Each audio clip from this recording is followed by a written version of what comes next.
بسم اللہ الرحمن الرحیم۔ ڈاکٹر محمد ریاض قرآن تھراپی کے حوالے سے آپ کی خدمت میں پیش ہیں۔ الحمدللہ پچھلے 20 سال سے اس شعبہ کے اندر ہم کام کر رہے ہیں، اور اس 20 سال کے اندر بے تحاشا ایسے امراض جن کے متعلق سوالیہ نشان رہ جاتا ہے کہ ان کا کیا حل ہے، اللہ رب العزت کے فضل سے اللہ نے ایک ایسا مبارک اور عظیم تحفہ اس امت کو عطا کیا ہے کہ اس تحفہ کے استعمال سے، اس تحفہ کی طرف متوجہ ہونے سے، اس تحفہ کو اپنے ہاتھ میں لینے سے کوئی نہ کوئی ضرور بضرور اس کا حل نکل آتا ہے۔ آج کل کا ایک بہت بڑا برننگ ایشو جو کہ سب کے لیے پریشانی کا باعث بنا ہوا ہے اور ورلڈ وائڈ ایک لمحہ فکریہ ہے، اور وہ ہے کرونا وائرس۔ جیسا کہ آپ سبھی اس بات سے واقف ہو چکے ہیں کہ کرونا وائرس چین کی میٹ مارکیٹ سے ڈیولپ ہونے والا ایک ایسا وائرس ہے جس کی وجہ سے بے تحاشا خوف و ہراس پھیل چکا ہے، جس کی علامات دیکھنے میں یہ آتی ہیں کہ بخار رہنے لگتا ہے، نمونیا ہونے لگتا ہے، اور فلو رہتا ہے، کھانسی کا اٹیک بہت زیادہ ہونے لگتا ہے۔ اگر ہم اس بیماری یا اس جیسی ایسی تمام بیماریاں جن کی ہمیں کوئی وجہ پتہ نہیں چلتی اور جن کے نام ہم نے پہلے نہیں سنے ہوتے، ان کی وجوہات کی طرف اگر ہم توجہ کریں تو ہمیں اسلام اس بارے میں کس طرح سے ہماری رہنمائی کرتا ہے، اس کو ہم اس آیت کے اندر دیکھ لیں۔ اللہ رب العزت فرمایا یا ایھا الناس کلوا مما فی الارض حلالا طیبا، یہ سورہ بقرہ کی آیت 168 ہے۔ اے لوگو، زمین میں جو حلال پاکیزہ چیزیں ہیں وہ کھاؤ۔ گویا کہ ہمیں قرآن مجید کے اندر یہ حکم دیا گیا ہے کہ ہم حلال چیزوں کی طرف متوجہ ہوں اور حلال چیزیں کھائیں۔ اب جیسا کہ ایک بہت بڑی وجہ یہ پتہ چل رہی ہے اور مختلف قسم کے آیاس گو کہ یہ واضح نہیں ہے کہ اس کی اصل وجہ وہ کیا بن رہی ہے۔ کوئی کہتا ہے کہ چمگادڑ کے استعمال سے، کوئی کہتا ہے سانپ کے استعمال سے، لیکن ایک وجہ تو واضح ہے کہ یہ چائنا کی میٹ مارکیٹ سے ڈیولپ ہونے والا ایک ایسا وائرس ہے جو کہ جانوروں میں ہے، اور وہ اس وقت وہ انسانوں میں منتقل ہو چکا ہے، اور یہ ایک انسان سے دوسرے انسان تک پھیلتا ہے، اور اس سے کئی ہلاکتیں بھی ہو چکی ہیں۔ اگر یہ دیکھا جائے کہ آخر کیا وجہ ہے ایسی بیماریاں انسان کو اپنے لپیٹ میں لے لیتی ہیں، تو اس کے لیے قرآن مجید بھی ہماری رہنمائی فرماتا ہے، اور نبی رحمت علیہ السلام کی ایک حدیث جو کہ بہت واضح ہے، اس حدیث کے اندر نبی علیہ السلام نے فرمایا کہ جب بھی کسی قوم میں فحاشی اور عریانی کا رواج بڑھتا ہے، یہاں تک کہ وہ کھلم کھلا بے حیائی کرنے پر تل جاتے ہیں، تو ایسے لوگوں کے درمیان طاعون اور اس جیسی ایسی بیماریاں پھیل جاتی ہیں جو ان کے گزرے ہوئے اسلاف کے زمانے میں موجود نہیں تھیں۔ سنن ابن ماجہ کی حدیث ہے، گویا کہ جب بے حیائی عروج پر ہو اور لوگ اس کو کرنے پر تل جائیں تو انسان ایسی بیماری میں مبتلا ہوگا جیسا کہ طاعون یہ بھی ایک بیماری ہے جو کہ پھیلتی ہے، اور اسی طرح سے ایسی بیماریاں جن کے نام لوگوں نے پہلے نہیں سنے ہوں گے، گویا کہ نبی کریم علیہ السلام کی پیشن گوئی، نبی کریم علیہ السلام کی کہی ہوئی بات آج لوگ اپنی آنکھوں سے دیکھ رہے ہیں اور لوگ اپنے کانوں سے سن رہے ہیں۔ ایسی بیماریاں جن کے نام ان کے بزرگوں نے، ان کی نسلوں نے پہلے نہیں سنے تھے، آج وہ دیکھنے میں آ رہے ہیں۔ گویا کہ ایک بہت بڑی وجہ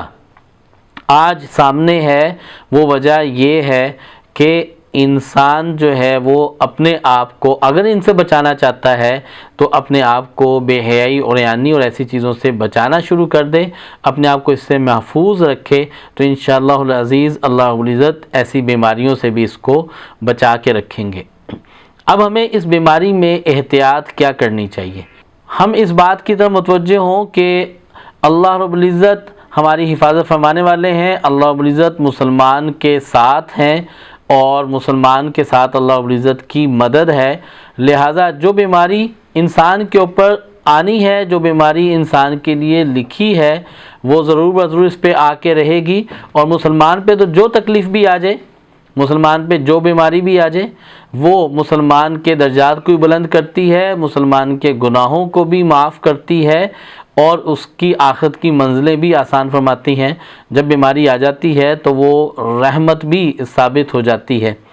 تو ہمیں جو احتیاط احادیث کے اندر ملی ہے وہ یہ ہے کہ تعاون زدہ علاقے کے اندر وہاں سے ہمیں بیماری کے خوف کی وجہ سے منتقل ہو کے دوسرے علاقوں میں نہیں جانا چاہیے، بیماری والے علاقے سے بھاگ کے نہیں جانا چاہیے۔ احادیث کے اندر اس کی ممانعت آئی ہے۔ مثلا جس علاقے میں بیماری پھیل جائے، جس علاقے میں بیماری موجود ہو، تو ہم بیماری کے خوف سے اس علاقے کو چھوڑ کے نہ بھاگیں۔ یہ ایک حفظان صحت کا بہت بڑا اصول ہمیں اسلام نے بتلا دیا اور کہا کہ ہم اللہ کی طرف متوجہ ہو جائیں۔ قرآن مجید فرقان حمید کی کن سورہ مبارکہ کو اگر ہم اختیار کریں، ان کی تلاوت شروع کریں، تو اس سے ہمارے جسم کے اندر بیماری کنٹرول بھی ہو جائے، ختم بھی ہو جائے، اور ہم اس بیماری سے محفوظ بھی ہو جائیں۔ اس کے لیے ہمارے شیخ سید جاوید حسین شاہ صاحب، ان کا ایک خاص عمل ہے جو کہ شفا کا عمل ہے۔ حضرت کی طرف سے یہ اجازت ہے اس بات کی کہ ہم اس کا اہتمام کریں، اور وہ شفا کا جو خاص عمل ہے وہ ہے سورہ آیت الکرسی 1 مرتبہ تلاوت کی جائے، بسم اللہ الرحمن الرحیم یہ 21 مرتبہ تلاوت کی جائے، اور صلی اللہ علیہ وسلم یہ 100 مرتبہ تلاوت کی جائے صبح و شام، پانی پہ دم کر کے پانی پی لیا جائے۔ اس عمل کو اپنا معمول بنائیں، یہ شفا کا ایک خاص عمل ہے، اس کے اہتمام سے بیماریوں سے حفاظت ہوتی ہے۔ اس کے علاوہ نبی کریم علیہ السلام نے فرمایا سورہ فاتحہ میں شفا ہے، سورہ فاتحہ کا کثرت سے پڑھنا یہ بیماریوں سے حفاظت کرتا ہے اور انسان کے دفاعی نظام کو مضبوط کرتا ہے۔ اگر اس بیماری کے علاج کے لیے طب نبوی سے مدد حاصل کرنی ہو، وہ لوگ جو اس بیماری میں کہیں مبتلا ہو چکے ہیں یا جو اس بیماری سے اپنے آپ کو محفوظ رکھنا چاہتے ہیں، وہ نبی علیہ السلام کے اس ارشاد کے اوپر ضرور بضرور غور کریں۔ نبی علیہ السلام نے فرمایا کلونجی میں موت کے علاوہ ہر مرض کا علاج ہے۔ کلونجی آدھا چائے کا چمچ 1 کپ پانی میں ابال لیں اور روزانہ صبح اس کو پی لیا جائے، تو اس سے آپ کی بہت سی بیماریوں سے حفاظت ہونا شروع ہو جائے گی۔ اس کے علاوہ ایک نسخہ جو آپ کی خدمت میں ہم پیش کرتے ہیں، کرونا وائرس کی جتنی علامات ہیں ان علامات کو سامنے رکھتے ہوئے اگر اس نسخے کا اہتمام کیا جائے، اس نسخے کو استعمال کیا جائے، تو کرونا وائرس کے اٹیک کے بعد اس مرض کو بہت اچھی طرح جو ہے وہ اس سے چھٹکارا حاصل کیا جا سکتا ہے۔ اس کے لیے آپ یہ چیزیں نوٹ کر لیں: کست البحری 50 گرام، کلونجی 50 گرام، آمبا ہلدی 25 گرام اور شہد 100 گرام۔ ان تمام چیزوں کو مکس کر لیں، ان کا پاؤڈر بنا لیں، انہیں مکس کر لیں۔ مکس کرنے کے بعد 1 چائے کا چمچ صبح اور 1 چائے کا چمچ شام گرم پانی کے ساتھ ان کو لے لیا جائے اور شہد میں مکس کر کے اس کا استعمال کیا جائے، تو اس سے کرونا وائرس، لنگز کی پرابلم، نمونیے کا اثر، کھانسی کے اثرات یہ سارے کے سارے بہتر ہوں گے۔ کست البحری کے متعلق حدیث میں آتا ہے کہ جن چیزوں سے تم علاج کرتے ہو ان میں سب سے بہترین چیز کست البحری ہے۔ اسی طرح نبی علیہ السلام نے صحابیات کو ان بچوں کے جن کے گلے پڑ جاتے تھے اور ڈیفتھیریا کی وجہ سے جن کا سانس بند ہو جاتا تھا، ان کو ریکمینڈ کیا کہ انہیں کست البحری سے ان کا علاج کیا جائے۔ یہ وہ چیزیں ہیں جن کے متعلق یہ کہا گیا ہے کہ یہ شفا کا منبع ہیں۔ سورہ فاتحہ کے متعلق کہا گیا ہے کہ اس میں شفا ہے، شہد کے متعلق کہا گیا ہے کہ اس میں شفا ہے، کست البحری کو شفا کا ذریعہ کہا گیا ہے، کلونجی کو شفا کا ذریعہ کہا گیا ہے، شفا کا منبع کہا گیا ہے۔ اگر ہم ان چیزوں کو اپنی خوراک میں شامل کریں تو انشاءاللہ العزیز اس مرض پہ قابو بھی پا لیا جائے گا، پایا جا سکے گا، اس مرض سے باہر بھی آ جائیں گے اور آئندہ اس مرض سے محفوظ بھی ہو جائیں گے۔ جزاکم اللہ خیر، جزاء الجزاء احسن الجزاء۔ Subscribe to our channel by clicking the subscribe button. Click the bell button and enjoy the latest uploads from our channel.